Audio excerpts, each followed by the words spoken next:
नमस्कार. विभागीय चौकशी हे शब्द ऐकले तरी अनेकांना थोडं टेन्शन येतं.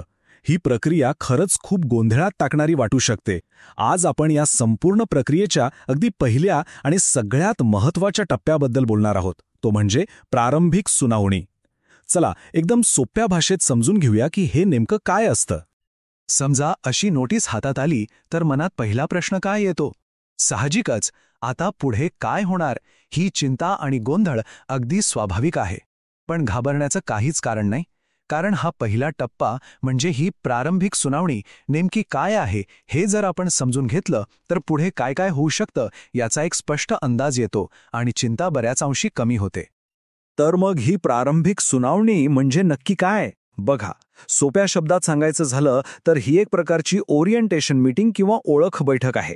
इथे कुणाला दोषी किंवा निर्दोष ठरवलं जात नाही. याचा एकमेव उद्देश हाच आहे की चौकशीची प्रक्रिया औपचारिकपणे सुरू व्हावी आणि त्यात सहभागी असलेल्या प्रत्येकाला, म्हणजे चौकशी अधिकारी आणि कर्मचारी या दोघांनाही पुढचा मार्ग कसा असेल याची स्पष्ट कल्पना यावी. आजच्या या चर्चेत आपण 5 महत्त्वाचे मुद्दे पाहणार आहोत. पहिला, या सुनावणीचा उद्देश काय आहे. दुसरा, यात कोण कोण सहभागी असतं.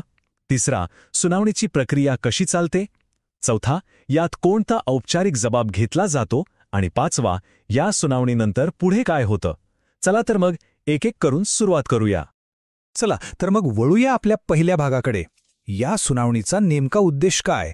ही बैठक घेतलीच का जाते? बघा, याचा मुख्य उद्देश कुठलाही तणाव निर्माण करणं नाहीये, उलट तो कमी करणं आहे. ही फक्त एक औपचारिक ओळख बैठक आहे जिथे सगळ्यांना एकाच पातळीवर आणलं जातं. चौकशी अधिकारी, शासनाची बाजू मांडणारे सादरकर्ता अधिकारी आणि ज्या कर्मचाऱ्यांची चौकशी सुरू आहे ते सर्वजण एकत्र येतात. इथेच पुढील प्रक्रिया कशी असेल हे अगदी स्पष्टपणे सांगितलं जातं. म्हणजे हा काही प्रत्यक्ष खटला नाहीये. आता दुसरा मुद्दा, या सुनावणीच्या खोलीत नक्की कोण कोण असतं. चला या प्रमुख व्यक्तींची ओळख करून घेऊया. इथे साधारणपणे 3 मुख्य भूमिका असतात. पहिले आणि सर्वात महत्त्वाचे, चौकशी अधिकारी. हे एका पंचाप्रमाणे पूर्णपणे निष्पक्षपाती असतात. दुसरे असतात सादरकर्ता अधिकारी, जे शासनाची बाजू मांडतात. आणि तिसरे अर्थातच ते कर्मचारी, ज्यांच्यावर आरोप आहेत आणि ज्यांना आपली बाजू मांडण्याची पूर्ण संधी दिली जाते. या तिघांची भूमिका काय आहे हे समजून घेणं खूप महत्त्वाचं आहे. आता येऊया तिसऱ्या भागाकडे. सुनावणीच्या दिवशी प्रत्यक्ष काय घडतं. चला संपूर्ण प्रक्रियेचं टप्प्याटप्प्याने विश्लेषण करूया. ही प्रक्रिया अत्यंत पद्धतशीरपणे पार पडते.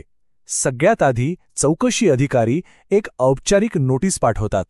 मग बैठकीच्या दिवशी सर्वजण एकमेकांना आपली ओळख करून देतात. त्यानंतर चौकशी अधिकारी संपूर्ण प्रक्रियेचे नियम समजावून सांगतात. मग कर्मचाऱ्याचा औपचारिक जबाब नोंदवला जातो आणि शेवटी सर्वांच्या सोयीने आणि संमतीने पुढच्या सुनावणीची तारीख ठरवली जाते. सगळं काही अगदी पारदर्शक आणि ठरलेल्या पद्धतीने होतं. आता चौथा भाग जो आहे औपचारिक जबाब, हा एक खूप महत्त्वाचा टप्पा आहे, कारण इथे काही थेट प्रश्न विचारले जातात. तर इथे होतं काय की चौकशी अधिकारी कर्मचाऱ्याला काही मोजके पण थेट प्रश्न विचारतात आणि त्यांची उत्तरं लेखी स्वरूपात नोंदवून घेतात. हा एक महत्त्वाचा कायदेशीर दस्तऐवज बनतो. चला पाहूया हे प्रश्न नेमके कोणते असतात. हा आहे पहिला आणि सर्वात मूलभूत प्रश्न. दोषारोपण पत्रात जे आरोप ठेवले आहेत ते मान्य आहेत का? ह्याचं उत्तर फक्त हो किंवा नाही असं स्पष्टपणे द्यावं लागतं, कारण या एका उत्तरावरच पुढच्या चौकशीची दिशा ठरते. हा दुसरा प्रश्न नैसर्गिक न्यायाच्या तत्वावर आधारलेला आहे. याचा उद्देश हाच असतो की कर्मचाऱ्याला स्वतःचा बचाव करण्यासाठी आवश्यक असलेली सगळी कागदपत्रं मिळाली आहेत की नाही याची खात्री करणं. आणि जर काही कागदपत्रं मिळाली नसतील तर ती मागण्याची ही एक औपचारिक संधी असते. आणि मग येतो तिसरा महत्त्वाचा प्रश्न. कर्मचारी आपला बचाव स्वतः करणार आहेत की त्यासाठी कोणाची मदत घेणार आहेत? म्हणजे त्यांना स्वतःची बाजू मांडण्याचा किंवा मदतीसाठी बचाव सहाय्यक नेमण्याचा पर्याय दिला जातो. हा सहाय्यक नियमानुसार निवडलेला सहकारी किंवा अगदी निवृत्त कर्मचारी सुद्धा असू शकतो. आणि आता आपला शेवटचा 5वा भाग. समजा ही प्रारंभिक सुनावणी झाली, मग त्यानंतर काय होतं? सुनावणी संपल्यावरची कार्यवाहीसुद्धा खूप महत्त्वाची आणि पारदर्शक असते. बैठकीत जे काही घडलं त्याची प्रत्येक गोष्ट रोजनामा नावाच्या अधिकृत रेकॉर्डमध्ये नोंदवली जाते. जर कर्मचाऱ्याने काही कागदपत्रांची मागणी केली असेल तर ती देण्याचे आदेश सादरकर्ता अधिकाऱ्याला दिले जातात. नोंदवलेल्या जबाबावर सगळ्यांच्या सह्या घेतल्या जातात आणि मग ठरलेल्या पुढच्या तारखेपर्यंत सुनावणी तहकूब होते. या सगळ्या चर्चेवरून एक गोष्ट तर स्पष्ट होते की ही पहिली पायरी म्हणजेच प्रारंभिक सुनावणी संपूर्ण प्रक्रियेला एक मजबूत आणि पारदर्शक पाया घालून देते.